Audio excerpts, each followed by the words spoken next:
आज सुबह सुबह सबसे पहला जो यूट्यूब पे हमें वीडियो देखा वो बिपिन सर, शायद आप इन्हें जानते होंगे और ना जानते होंगे तो इनकी चैनल है बिपिन सर, आप सर्च करेंगे तो आपको देखने को मिल जाएगा। सुबह की पहली वीडियो देखते ही मेरा दिल सहम गया कि आज के टाइम में 2024 में जब हमारे देश को आजाद हुए लगभग 76-77 साल हो गए हैं, इस टाइम पे भी आज के टाइम में जो हमारे देश के ब्यूरोक्रेट्स हैं, हमारी देश की जनता है, इन दोनों के बीच का भेदभाव अभी भी नहीं खत्म हुआ है। आज ऐसे जनरली अगर आप देखे होंगे हमारे चैनल पर तो आज तक लास्ट 3 सालों में मैं कोई भी इस तरह की वीडियोस नहीं बनाया हूं। पहली बार एक शिक्षक होने के नाते एक शिक्षक के आंख में आंसू देख के दिल सहम गया। अंदर से ऐसा फील हो रहा था। जनरली मैं सैटरडे संडे को थोड़ा सा फ्री रहता हूं तो मैं अपनी किताबें पढ़ता हूं, पढ़ाई करता हूं। पढ़ाई करने के बाद देखता हूं कि लोग कैसी तरह के काम कर रहे हैं, क्या कौन कर रहा है। सबसे पहली वीडियो ऐसा देखा और इस तरह के कार्य जो इतना सम्मानजनक कार्य है, इस काम को सपोर्ट करना चाहिए। तो वहां पर जो हमारे डीएम साहब हैं, कहने में तो अच्छा नहीं लग रहा है क्योंकि वो उतना रिस्पेक्ट डिजर्व नहीं करते। जनरली उस पद के लिए रिस्पेक्ट मिलता है, लेकिन उस पद के बाहर यही राजस्थान के एक डीएम थे जिनको एक कंडक्टर ने मार दिया था, थप्पड़ मारा था। शायद उनकी हरकतें उतनी अच्छी नहीं होगी। तो आपको सिर्फ उस पद का ही औहदा मेंटेन नहीं करना होता है, पद के बाद उस इंसान का भी औहदा मेंटेन करना होता है।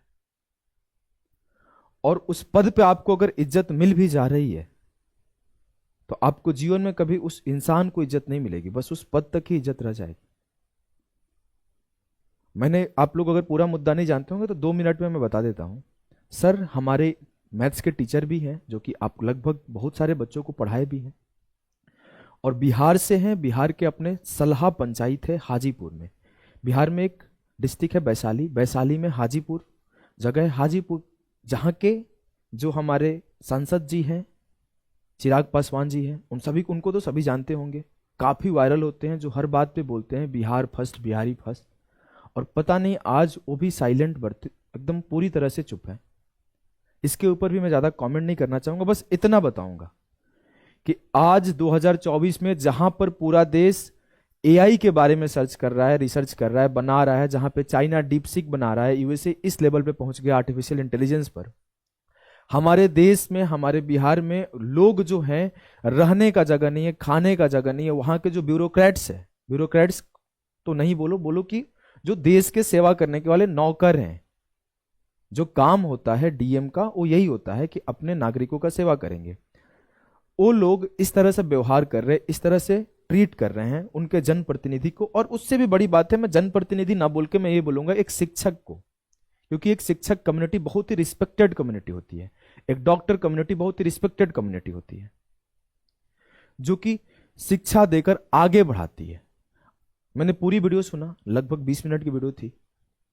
उसमें सर बोले कि मैं गया, सर का नमस्कार किया, उनको अपना लेटर दिया। लेटर था कि उनके गांव में जो पंचायत भवन बन रहा है, उस पंचायत भवन को लेके लेटर था। मैंने लेटर भी पढ़ा, पॉज करके लेटर भी पढ़ा, लेकिन उनने इस तरह से ना बैठने का मौका दिया और बदतमीजी से बात की, तू तड़ाक करके, और अपने आसपास वाले से बोले इसे भगाओ भगाओ।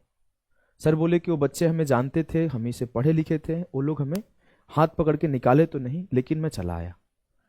और ये सारी बातें सुनते टाइम ऐसा लग रहा था कि क्या अगर कल को हम जाते हैं, हम मतलब आप जाते हैं, आप एज ए स्टूडेंट जाते हैं, आपके घर में कोई झगड़ा होता है, आपके परिवार में कोई झगड़ा होता है, आपके आसपास गोतिया पाटीदार में रोज झगड़ा होता है, कोई आपका खेत धर लिया, कोई आपके घर में झगड़ा कर दिया, किसी का सर फोड़ दिया, आप हाथ जोड़ के जाते हैं साहब मदद करिए, तो क्या ये मदद करेंगे? अब उसके बाद ये तो चलो ठीक है भाई, पता नहीं इंसान इतना पढ़ा लिखा होने के बाद भी इतना बेवकूफ कैसे हो सकता है। यूपीएससी का एग्जाम का हमने अपने टाइम में 2-4-6 महीने तैयारी किया था, फिर हम लोग फाइनेंशियल बैकअप ना होने की वजह से हमने तैयारी छोड़ दिया था और पढ़ाना शुरू कर दिया।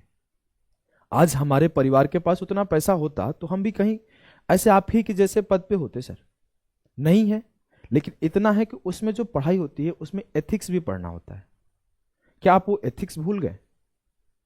उस एथिक्स में यही पढ़ाया जाता है कि आपको रिस्पेक्ट कैसे देना है, आपको ट्रीट कैसे करना है, आपको सिचुएशन में हैंडल कैसे करना है। वो नैतिकता लोग भूल जा रहे हैं। पता नहीं वो सिर्फ एग्जाम पास करने भर ही क्यों लोगों को याद रहता है।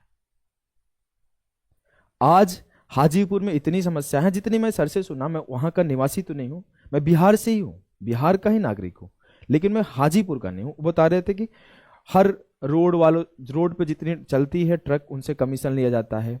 इनके यहां मैं एक चीज और सुना, यही है कि जो डीलर है, जैसे जो हमारे गवर्नमेंट सेंट्रल जितनी भी योजनाएं चलती हैं, वहां से 5 किलो अनाज दिया जाता है हर गरीब परिवार को, तो 5 किलो ना मिलकर 4 किलो दिया जाता था। तो इन्होंने उसमें जोर शोर लगा के उस चीज को 4 से 5 करा दिया। और भी बहुत सारा ऐसा कदम लिए जो कि उस पर्टिकुलर जगह के लिए रेगुलर था, और वो करप्शन रेगुलर था, ये कमीशन रेगुलर था। जैसे क्या होता है, अधिकारियों में बड़ा नियम बना हुआ है कि साहब के पास 10 रुपया जाएगा, इन साहब के पास 3 रुपया जाएगा, इन साहब के पास 2 रुपया जाएगा, बड़े वाले साहब के पास 15 रुपया जाएगा। उन सब का कट गया, क्योंकि अगर 1 किलो अनाज एक आदमी को नहीं मिल रहा है, अगर उस गांव में 10,000 लोग हैं तो 10,000 किलो अनाज कम गया। अगर उस पंचायत में टोटल 50,000 लोग हैं, 50,000 जनरली होते नहीं है, लेकिन मान लो तो 50,000 किलो अनाज गया। उस 50,000 किलो के मान लेते हैं 5 रुपए के हिसाब से, तो बहुत मोटा पैसा होता है। उस मोटे पैसे का जब हिस्सा लगाओगे तो बड़े हिस्सा लेके बैठे रहते हैं। शर्म नहीं आता है? पता नहीं, नौकरी करते हैं, सरकार सैलरी देती है, घर देती है, गाड़ी देती है, बंगला देती है, नौकर चाकर, क्या नहीं मिलता? लालच भर ही नहीं रहा है। और ये लालच दिन पर दिन बढ़ते जा रहा है। हर जगह से कमीशन लिया जा रहा है। कोई अगर सामने आ रहा है जो अच्छा काम करना चाहता है, जो खास करके अपने गांव का, अपने पंचायत का भला करना चाहता है, उन लोगों को बैड ट्रीटमेंट दिया जा रहा है। मेरे भाई, आज के टाइम में अगर किसी और के साथ इस तरह से हुआ है, कल तुम्हारे साथ नहीं हो सकता, इसका क्या गारंटी है? कल ये ये दूसरे तीसरे क्या बात करूं, अपने सबऑर्डिनेट्स के साथ ये सही से नहीं बात करते हैं। इनके खिलाफ इनके सबऑर्डिनेट आके प्रोटेस्ट करते हैं कि सर हमें बदतमीज से बात की। अगर मैं तो गवर्नमेंट से भी ये रिक्वेस्ट करूंगा कि जो लोग जहां से हैं उनका पोस्टिंग उसी के आसपास दिया जाए। लाइक अगर मैं बिहार से हूं तो मेरी जॉब होती है तो उसी के आसपास पोस्टिंग दिया जाए। कम से कम अपने बिहार की दिक्कतों को तो जानूंगा। राजस्थान से आए हैं सर, राजस्थान की दिक्कतों का तो उनको पता नहीं है, यहां का क्या ही संभालेंगे? और यहां 10 साल से एक ही जगह पोस्टेड है, इनका पोस्टिंग नहीं हो रहा है। इनको पता भी नहीं होगा कि किस गांव में, किस घर में खाना बना है कि नहीं बना है, किस घर में बच्चा भूखे पेट सो रहा है। ये तो अपना अच्छे से बढ़िया सा कुर्सी, एसी चलता होगा प्रॉपर 16 डिग्री पर, निकलते होंगे, कार का गेट कोई और खोलता होगा, फिर बैठते होंगे पीछे, फिर कोई गेट खोला तो निकल गए, जाके चले गए घर में। हाथ में खाना, हाथ में पानी आ रहा है। और जो जा भी रहा है तो उसका छाती सीधा तो बहुत दूर की बात है, वो इसी तरह से झुके रहता है। और यही सब कारण है कि दिमाग में घमंड भर जाता है। और वो घमंड रावण को भी हुआ था और उसका विनाश हो गया।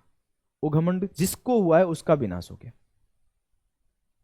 और खास करके जो सच्चे ईमानदार लोगों को प्रताड़ित करता है, मान सकता हूं कि आज उसके मन में कुछ भी खुशी मिल जाए बोल के, कल उसका जीवन बर्बाद होगा ही होगा।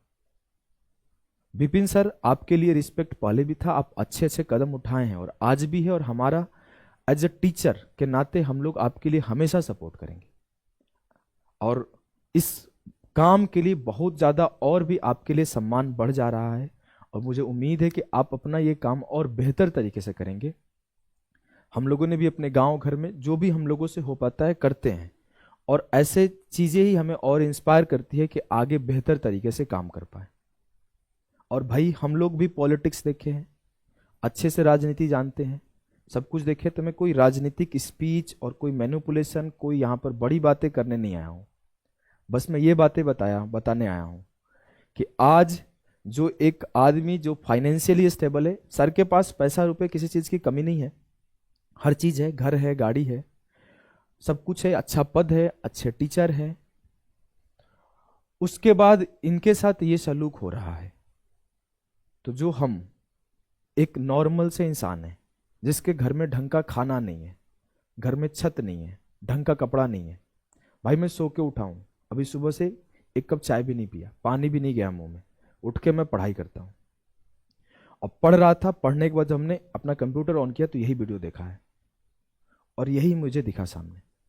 और ये देखने के बाद जो दिल से निकल रहा है ना, वो कोई आवाज़, मैं तो ये नहीं बोलूँगा, जात पात पे ज़्यादा विश्वास नहीं करता, लेकिन एक ब्राह्मण होने के नाते बोलता हूँ कि ऐसा शर्मनाक चीज़ देख के अंदर से बद्दुआएं निकलती है। और हाँ, जो सर की काम देखकर अंदर से दुआ निकलती है, और वो दुआ आने वाले टाइम में आगे और बढ़ाती है। उम्मीद है और यकीन भी है कि आप लोग सपोर्ट करोगे सर को, और ऐसे ऐसे ब्यूरोक्रेट्स को यहां से जाने के लिए मजबूर करोगे, गुहार लगाओगे। आप लोग खुद से मेल लिखना, लेटर लिखना स्टार्ट कर दो। अगर आप लोग को दिक्कत होगी, हम लेटर लिख के देंगे, हमें लिखने आता है। और मैं इसी बिहार के सरकारी स्कूल से पढ़ के यहां पहुंचा हूं, और आज तक पढ़ाई के अलावा दो चार बात भी इधर उधर की नहीं किया हूं। लेकिन अगर कल को लेटर लिखना पड़े चिराग पासवान जी को, माननीय मुख्यमंत्री जी को, माननीय प्रधानमंत्री जी को, चाहे सांसद कोई और हो, चाहे कोई और जो भी बड़े लोग हैं, उनके लिए हम लोग लेटर लिखेंगे, प्रॉपर मेल करेंगे। जो नए बच्चे हैं वो मेल कर सकते हैं, जो मेल नहीं कर सकते वो लेटर लिख के दिया जाएगा, वो साइन करके अपना देंगे। जो साइन नहीं कर सकते ठप्पा लगा के अपना देंगे। हर लोग अपना प्रेजेंस शो करना है, जिससे ये जो आज के टाइम में दूसरे जगह से आने वाले लोग हैं, जो हमारी दिक्कतों को नहीं समझते, जो हमारी समस्याओं का निदान नहीं कर सकते, वो इस पद को डिजर्व भी नहीं करते। इनको ये पद मिलना ही नहीं चाहिए। अगर ये पद पे गलती से आ भी गया है तो इन्हें निष्कासित करना चाहिए। और ये सरकार से भी गुहार है, और सुनने वाले हर एक बच्चों से भी गुहार है। गुहार एज ए टीचर और एज एन इन्फ्लुएंसर यूट्यूब पे बोलने वाले के लिए नहीं, गुहार आपके भाई का है, जो आप जैसा है और आप ही की तरह पढ़ा है, आप ही की तरह जिया है, और कल को आपके साथ तो समस्या न है, उसको लेके है। ये गुहार विपिन सर के सपोर्ट में है, और हम लोग हमेशा रहेंगे, और उम्मीद है कि आप लोग सपोर्ट करेंगे भाई। और हमने एक छोटी सी वीडियो सुबह सुबह सर के लिए बनाया है, उम्मीद है कि आप लोग भी सपोर्ट करेंगे।